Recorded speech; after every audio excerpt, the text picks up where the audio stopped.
Good evening friends, नमस्कार दोस्तों। सहकार सूत्र के इस एपिसोड में आप सबका फिर एक बार स्वागत। आज हम देखेंगे कुछ इश्यूज जो सोसाइटी चलाने के लिए काम आएंगे मैनेजिंग कमेटी को, और सभी मेंबरों को उसकी जानकारी होना बहुत ज़रूरी है क्योंकि ये जुड़े हुए हैं वो मेंबर्स के साथ में।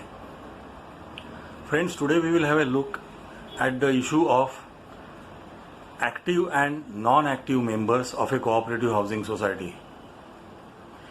After the 97th constitutional amendment in the year 2013, the state government amended the Maharashtra Cooperative Societies Act and introduced the concept of active and non-active members in the act.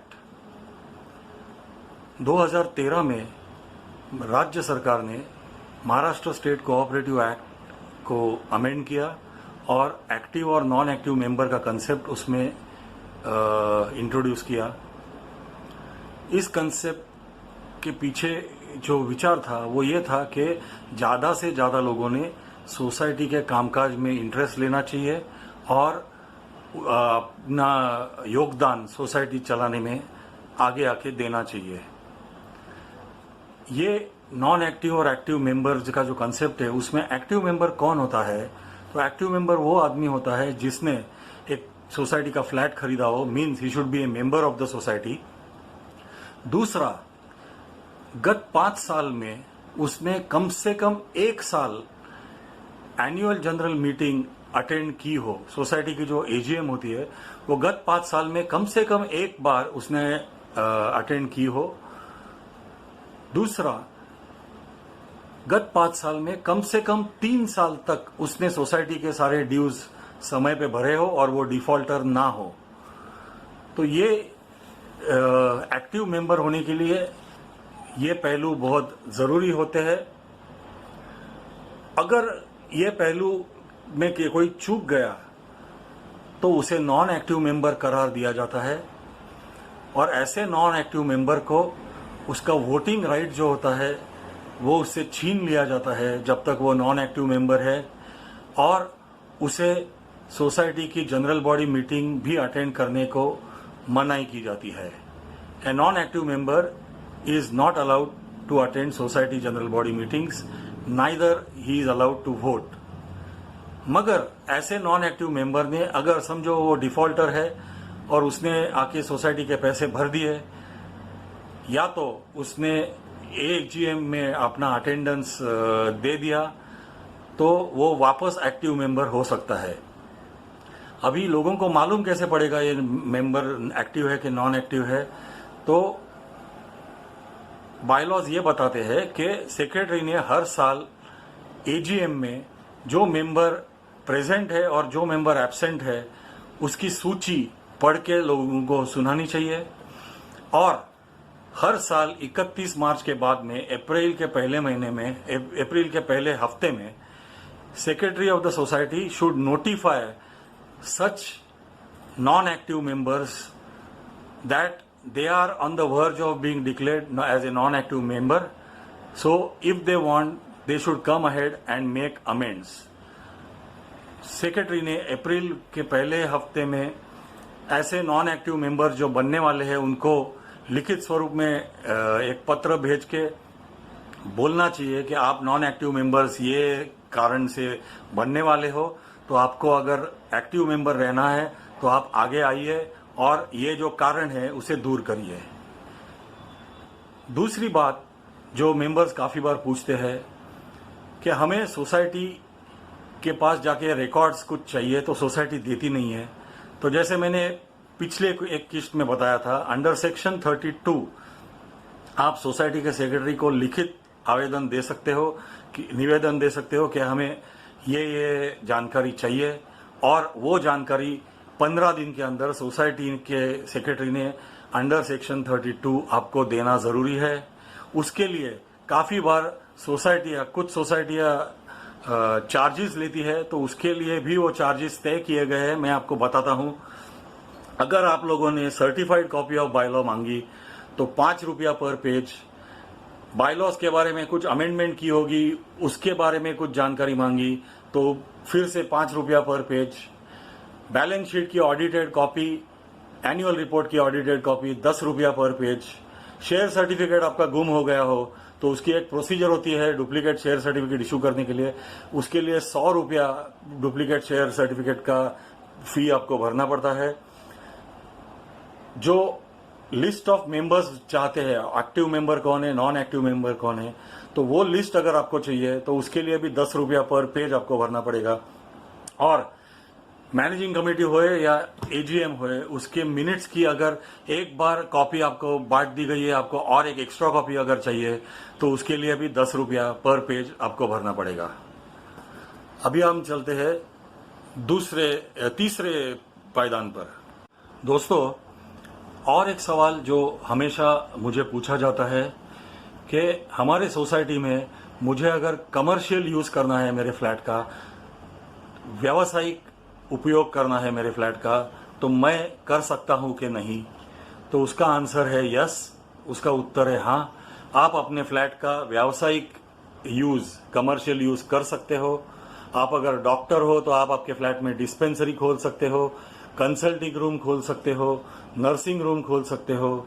आप अगर टीचर या professor हो तो आप coaching classes वो flat में खोल सकते हो।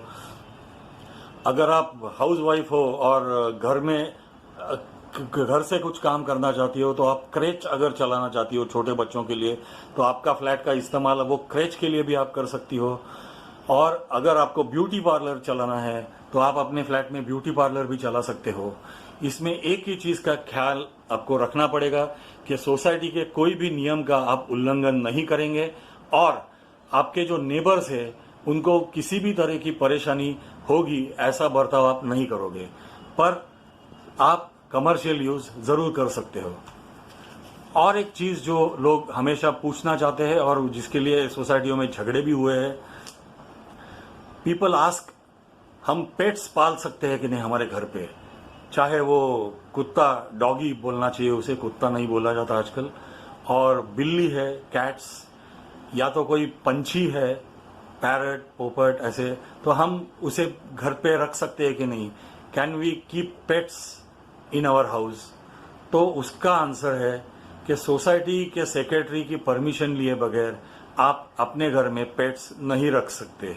अगर किसी सोसाइटी में रखे हैं और नेबर या कोई दूसरे मेंबर ने ऑब्जेक्शन लिया तो सोसाइटी ऐसे पेट को अपने घर से निकालो, कहीं और जगह पे जाके उसे छोड़ दो, ऐसा डायरेक्टिव वो मेंबर को दे सकती है। दोस्तों, एक और अहम चीज हमेशा जो पूछी जाती है, लोग जानकारी लेना चाहते हैं कि सोसाइटी का रिपेयर मेंटेनेंस जो है उसमें सोसाइटी के दायरे में क्या चीजें आती है और मेंबर के दायरे में क्या चीजें आती है।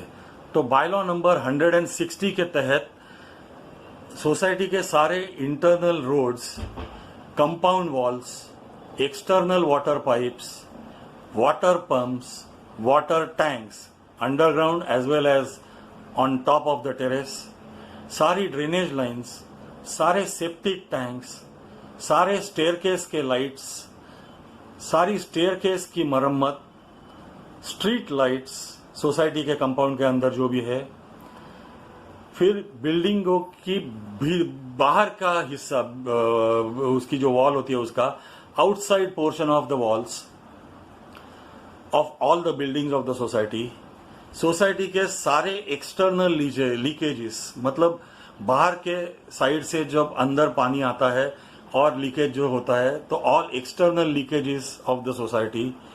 और टॉप फ्लोर पे जो लोग रहते हैं, जहां पे सोसाइटी की टेरेस के नीचे का जो फ्लैट होता है टॉप फ्लोर का, तो ऐसे फ्लैट में अगर टेरेस से कुछ लीकेज आए तो और उसको कुछ डैमेज हुए वो रूफ को, वो टॉप फ्लोर फ्लैट के, तो ये सारी चीजों की मरम्मत सोसाइटी के दायरे में आती है। ये सारी चीजों की मरम्मत सोसाइटी ने अपने खुद के खर्चे से करनी है, मेंबरों से पैसा नहीं लेना है। इसके अलावा अगर कोई चीज है तो उसके लिए मेंबर को कंट्रीब्यूशन देना पड़ेगा। इंटरनल लीकेज जो होता है ऊपर वाले फ्लैट से नीचे वाले फ्लैट में, तो ऐसे इंटरनल लीकेज दुरुस्त करने का जो भी खर्चा है वो लीकेज का जो सोर्स है, मतलब जहां से वो लीकेज शुरू होता है, उस फ्लैट ओनर को देना होता है। दोस्तों, इसके अलावा काफी सोसाइटियों में ये प्रॉब्लम है इलीगल कंस्ट्रक्शन का, अनधिकृत बांधकाम का। लोग एफएसआई चोरी करते हैं, डक तोड़ते हैं, कंपाउंड वॉल बढ़ाना चाहते हैं, तो सोसाइटी इसके ऊपर एक्शन ले सकती है बायलॉ नंबर 166 तहत, और वो नोटिस दे सकती है ऐसे मेंबरों को कि आप ये इलीगल कंस्ट्रक्शन रोको और जो सोसाइटी का ओरिजिनल प्लान था उस प्लान के मुताबिक अपना फ्लैट वापस लेके जाओ वो डिजाइन में। अन्यथा सोसाइटी म्यूनिसिपल कॉरपोरेशन को तकरार कर सकती है, और कॉरपोरेशन आके अगर ये फ्लैट ओनर मानता नहीं है तो जो भी उसने इलीगल कंस्ट्रक्शन, अनधिकृत बांधकाम किया है, वो कॉरपोरेशन आके डिमोलिश कर सकती है। आज के लिए इतना काफी, और कुछ चीजों के लिए जानकारी लेने के लिए हम फिर एक बार अगले किस्त में मिलेंगे। धन्यवाद।